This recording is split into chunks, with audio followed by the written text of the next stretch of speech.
আসসালামু আলাইকুম। আপনারা আশা করছি ভালো আছেন। এই ভিডিওটা দেখে আমি রীতিমতো কান্না করে দিয়েছি ভিডিওটা দেখে।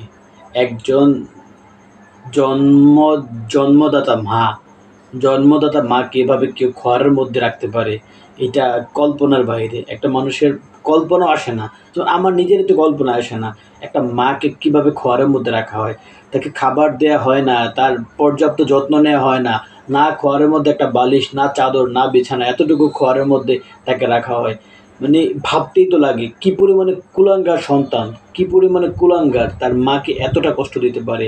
কোনো সুস্থ মানুষ, সুস্থ ছেলে, সুস্থ মস্তিষ্কের মানুষ যদি কুলাঙ্গার না হয়, তাহলে সে তার পিতামাতাকে এভাবে কষ্ট দিতে পারে না। আর আমি তো মনে করি এগুলোর পৃথিবীতে বেঁচে থাকার কোনো অধিকার নাই। যে সন্তানগুলো তার পিতামাতাকে দেখে না, তার পিতামাতাকে অবহেলা মনে করে, মাকে অবহেলিত মনে করে, মা তার জীবনে অভিশাপ মনে করে, এই কুলাঙ্গার, এগুলো হয় কুলাঙ্গার সন্তান। ভিডিওটা দেখুন। আমি দেখে আজকে ভিডিওটা দেখে আমি মানে চোখ দিয়ে পানি চলে আসছে। একটা মানুষ কিভাবে সম্ভব তার মাকে এভাবে রাখতে পারে? পুরো ভিডিওটা দেখুন। আই থিঙ্ক আমার মনে হচ্ছে ভিডিওতে আমি কপিরাইট আসতে পারে আমার, কিন্তু কপিরাইট আসলেও কোনো কিচ্ছু করার নাই। আমার কাছে মনে হয়েছে ভিডিওটা আপলোড করা উচিত, আপনাদের দেখা উচিত। এই সকল কুলাঙ্গারদের শায়েস্তা করা উচিত। যদি ওই এলাকার কোনো ব্যক্তি যদি এই নিউজটা দেখেন, এই আমার ভিডিওটা দেখেন, আশা করব এই মুরব্বী মাকে উদ্ধার করবেন এবং ওই ছেলে সন্তানদের পর্যাপ্ত পরিমাণ শাস্তি দিবেন। ঠিক আছে, ভিডিওটা দেখুন। পটুয়াখালীতে বৃদ্ধা মাকে মুরগির খোপে আশ্রয় দিয়েছেন সন্তানরা।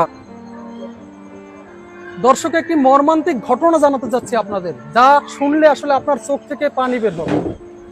আপনি নন শুধু, যে কোনো হৃদয়বান মানুষের চোখ থেকেই পানি ঝরে। বলা হয়ে থাকে মায়ের পায়ের নিচে সন্তানের বেহেশত, কিন্তু সেই মায়ের প্রতি যখন এরকম অবহেলা করা হয়, জন্ম দিয়েছেন যিনি, সেই মাকে যদি এরকম একটি মুরগির খোপের মধ্যে আটকে রাখা হয়, তাহলে যেন আল্লাহর আরশ কেঁপে ওঠে, সন্তানের জান্নাত যেন হারাম হয়ে যায়। এরকম একটি ঘটনার বর্ণনা জানাতে চলেছি আপনাদের।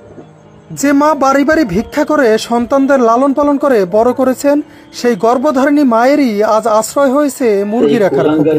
বৃষ্টির পানিতে ভিজে যাওয়া এরকম স্যাঁতস্যাঁতে পরিবেশেই দীর্ঘ বছর যাবৎ বসবাস করছেন জনম দুঃখিনী মা। মুরগি রাখার খোপটিতে নেই কোনো কাঁথা কিংবা বালিশ, এমনকি হাওয়া বাতাসও চলতে পারে না ঠিকঠাক। দেখা যায় এমন একটি ঘরেই কোনো মতে খুঁটোমুটো দিয়ে বসে আছেন অসহায় মা। একটু পরপর খাবারের জন্য করছেন ডাক চিৎকার, কিন্তু কে শুনে তার চিৎকার? জানা যায় ঝড় বাদল যাই হোক না কেন, সকাল হলেই বৃদ্ধা মাকে মুরগির খোপে রেখে কাজে চলে যান সন্তান ও পুত্রবধূরা। এ সময় তাদের থাকার ঘরটিও রেখে যান তালাবদ্ধ। নিরুপায় হয়ে খাবারের আশায় নরবরে শরীরখানা নিয়েই এবারে ওবারে ছুটে বেড়ান জনম দুঃখিনী মা। সম্প্রতি পা পিছলে আছাড় খেয়ে মাথা ফেটে যাওয়া সহ হাত ভেঙে গেছে বৃদ্ধা মা নূরজাহান বেগমের। সারাদিনের যন্ত্রণায়ও ছটফট করছেন তিনি। এছাড়াও একটু পানি খাওয়ার জন্য করছেন তীব্র আহাজারি, কিন্তু একাকী বাড়িতে তার এই করুণ আহাজারি শোনার জন্য কেউ নেই। কারণ আদরের ছেলেরা যে ঘর তালাবদ্ধ রেখে সকালবেলায় চলে যান এদিক সেদিক, ফেরেন আবার সন্ধ্যায়। সম্প্রতি বন্যা হওয়ার কারণে জোয়ারের পানিতে থই থই করছে নূরজাহান বেগমের খোপটির চারপাশ। এতে যেন তার মধ্যে কাজ করছে এক অজানা আতঙ্ক। দুঃখজনক এমন ঘটনাটি ঘটেছে পটুয়াখালী সদর উপজেলার লাউকাঠি ইউনিয়নের দক্ষিণ লাউকাঠি গ্রামে।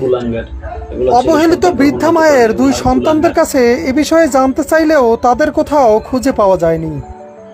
10 মাস 10 দিনের তীব্র কষ্ট, প্রসব বেদনা, নিজে না খেয়েও সন্তানকে খাওয়ানো, ছোট থেকেই আদর যত্নে সন্তানদের শখ আহ্লাদ পূরণ করে বড় করা, এত ত্যাগ স্বীকার করেও মা নামকে জান্নাতের টিকিট কি শেষ বয়সে এসেও একটু যত্নের ভাগীদার হতে পারেন না? অবশ্যই সন্তান হিসাবে আজীবন মায়ের প্রতি আদর যত্ন ও ভালোবাসা আমাদের নৈতিক দায়িত্ব ও কর্তব্য। এজন্য প্রয়োজন আমাদের মানবিকতা বোধের।